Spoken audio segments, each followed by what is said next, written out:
আসসালামু আলাইকুম। আপনারা সবাই কেমন আছেন? আমি আলহামদুলিল্লাহ।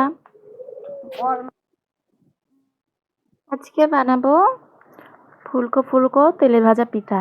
এই শীতে পিঠা না খেলে চলেই না। এইরকম ফুলকো ফুলকো পিঠা বানাতে চাইলে চলেন আমার রেসিপিটা ফলো করেন। প্রথমে আমি এখানে চালের গুঁড়ি নিয়ে নিয়েছি কিছু পরিমাণে। এর মধ্যে দিয়ে দিচ্ছি স্বাদমতো লবণ।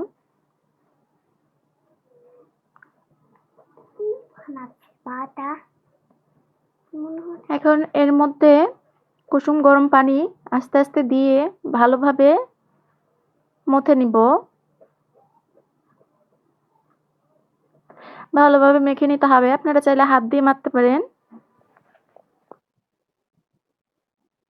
এইভাবে আস্তে আস্তে মেখে নিতে হবে অল্প অল্প করে পানি দিয়ে। পানিটা অবশ্যই কুসুম গরম হওয়া লাগবে, তা না হলে পিঠাগুলো ফুলকো হবে না। এর মধ্যে দিয়ে দিচ্ছি কিছু পরিমাণে চিনি। আপনারা এখানে চিনির পরিবর্তে গুঁড়ো দিতে পারেন। এর মধ্যে দিয়ে দিচ্ছি এলাচ এবং দারচিনি বেটে রাখা অংশ, যাতে কিছুটা সেন্ট হয়। এই মশলার অংশটা দিলে পিঠাটা খেতে ভালো লাগে, স্বাদটাও ভালো আসে। এইভাবে আস্তে আস্তে মেখে নিচ্ছি। দেখবেন ব্যাটারটা যেন খুব বেশি পাতলা না হয়ে যায়।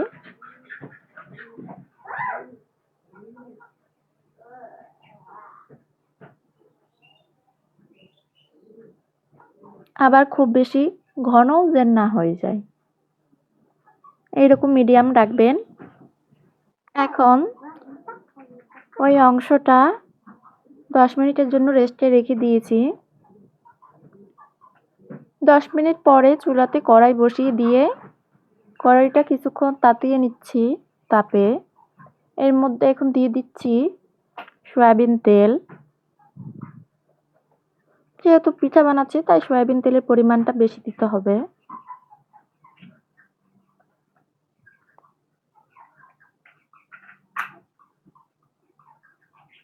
তেলটা গরম হয়ে যাওয়া পর্যন্ত অপেক্ষা করব।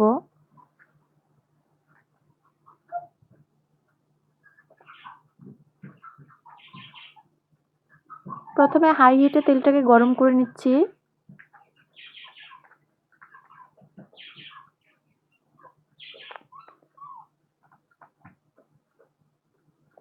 এর মধ্যে দিয়ে দিচ্ছি পিঠার কাঁচা অংশটা।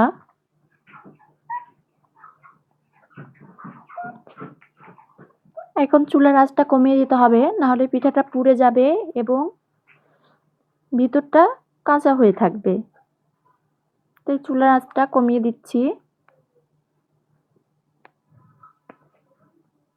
এইভাবে আস্তে আস্তে ভাজতে হবে। এখন চলছে শীতকাল, পিঠা না খেলেই চলে না, তাই থাকি থাকি আমরা সবাই পিঠা বানাই।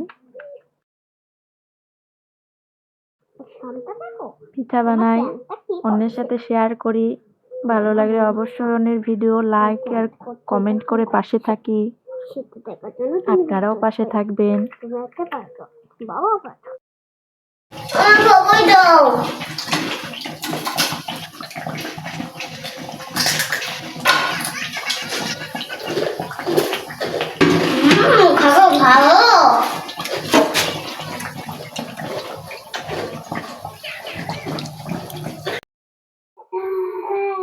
মাঝে মধ্যে একটু নেড়ে দিচ্ছি, এটা দেখার জন্য যে নিচে লেগে গেছি না। এইভাবে এক পাশ ওই পাশ করে উল্টিয়ে উল্টিয়ে ভেজে নিতে হবে। অন্য পাশ উল্টিয়ে দিচ্ছি। আপনারা চাইলে এখানে মাঝের অংশ একটু ছিদ্র করতে পারেন, তাহলে সিদ্ধ হওয়ার সুবিধা হয়, ভিতরটা কাঁচা থাকে না। এখন প্রায় শেষের পথে এটা তুলে নিচ্ছি। এইভাবে বাকি সব পিঠাগুলো ভেজে নিব। আমার পিঠাটা কেমন হয়েছে অবশ্যই দেখে জানাবেন। এইভাবে বাকি সব পিঠাগুলো ভেজে নিচ্ছি।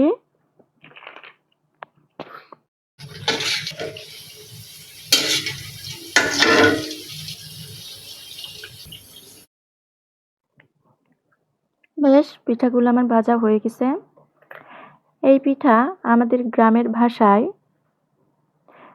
আন্দোসা পিঠা বলে, কেউ কেউ আন্ধসা পিঠা বলে। আমরা আন্দোসা পিঠা বলি।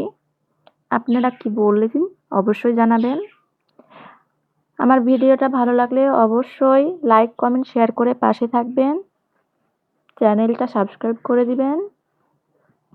সবাই ভালো থাকবেন, সুস্থ থাকবেন। আজ এ পর্যন্তই। আবার দেখা হবে নতুন ভিডিও নিয়ে। সবাইকে আসসালামু আলাইকুম। আল্লাহ হাফিজ।